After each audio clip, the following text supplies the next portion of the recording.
Hello everybody, Steven here with Cardboard Coalition, and today I figured I'd bring you guys a review of Micro Medusa. This is by Floyd. I don't know if you want to call it Floyd Games. It's for 1 to 2 players. It takes 6 to 12 minutes. It is a very fast game and ages 14 plus.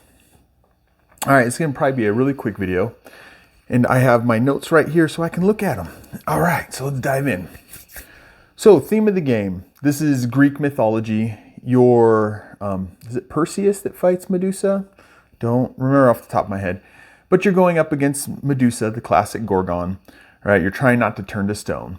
And so the theme is Greek mythology and survival, right?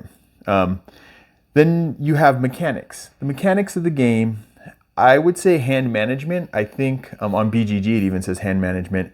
Hand management and tile placement. Because what's going on is you have so many cards. As the hero, you have so many tiles, right? You get to draft one of these, actually have them over here. You draft one from there, right? There's no hiding that, it's just a heart, right? If you drafted one of these instead of the heart, you'd kind of put it into your hand and you don't let your opponent know, and you pick which one you're gonna put down. If you wanna know how to play the game, you can go ahead and check out the how to play. All right, and then the same is for whoever plays Medusa. They have their 3 tiles in their hand, and then they pick which one they're going to use, right?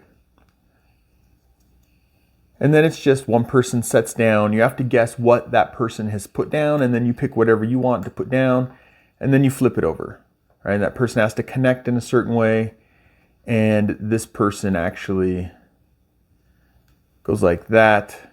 It's a torch, and there's things like that. So the mechanics is hand management and tile drafting. So you drafted, or tile placement.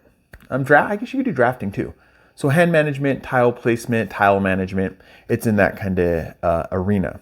Now, ease of teaching, ease of play. This is a super simple game. It's meant to be simple and quick and just fun to play. And there's very simple things to remember. Torches sever snake bodies, snake portions.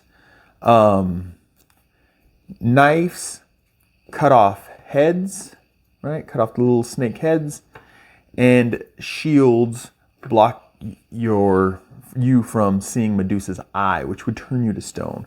And then as the hero, if Medusa gets you, you turn to stone.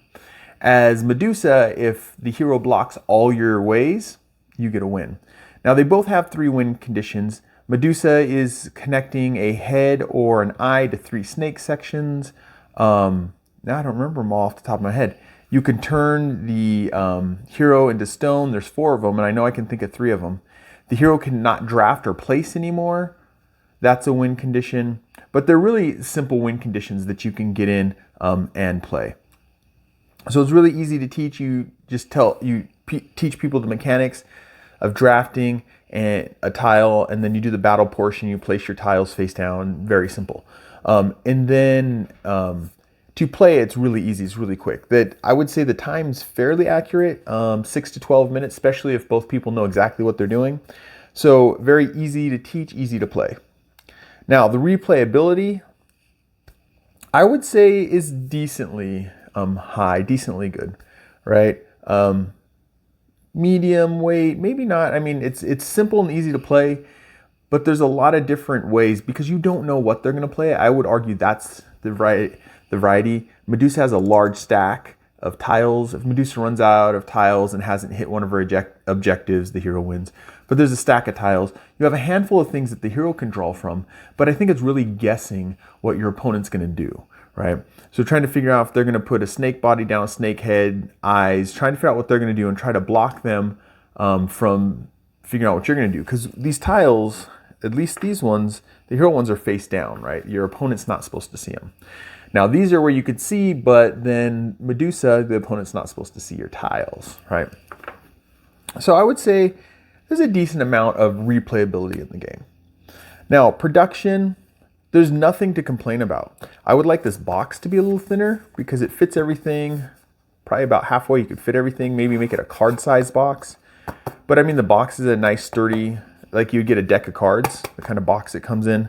It comes with a little rule book, easy to get through and stuff. Maybe it's a rule book quality. But these tiles are thicker than I expected them to be, but they're not the super chunky tiles, but they're thick enough, right? So I think the quality of the game is pretty good. The art that's in here is interesting, right? I accept it for what it is. I don't find it the best art I've ever seen. It's not the worst art, so it's kind of right there. All right, and then cost versus value. So here's the thing. From my understanding, this is a Kickstarter exclusive. Now there are stores, because I know there's a store out here by me that does sell Kickstarter exclusives, and they did have some of these on their shelf. They'll buy like 50 of them to sell. They buy in big bulk, right? So if you go to a store that has actually gotten it, you'll probably pay $13. On Kickstarter, it cost me $13, right? And so let's look at it at that value. To get it sent to me was $13. For $13, I think the value versus cost, the value of playing, what it means to me versus cost, is pretty good, because this is a quick game. You can just sit down with one other person and throw down some tiles and just have some fun. Easy to explain, easy to play, easy to do. So I think the value versus cost is there. Now, would I play the game? It's another one of those, right? I bought the game, so of course I'd play the game again. There are one or two games, I may do a video sometime, the games I probably wouldn't play again, probably ones that I'd get rid of, right? But would I play it again? Yes. Would I ask to play it? Yes. I've been itching to ask someone to sit down and play this really quick, just to get another playthrough. And there's also a single player version, and then there's rules for single player, but it's designed really for a 2-player. So would I play it again? Yes. Would I ask to play it again? Yes.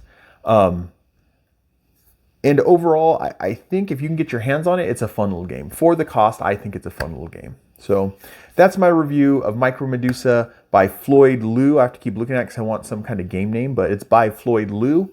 And I know he did a couple before, and he's doing a new one and stuff. So one time they'll probably become Floyd Liu games or something like that. But I hope you guys enjoyed this review, and I'll catch you in the next one. Bye.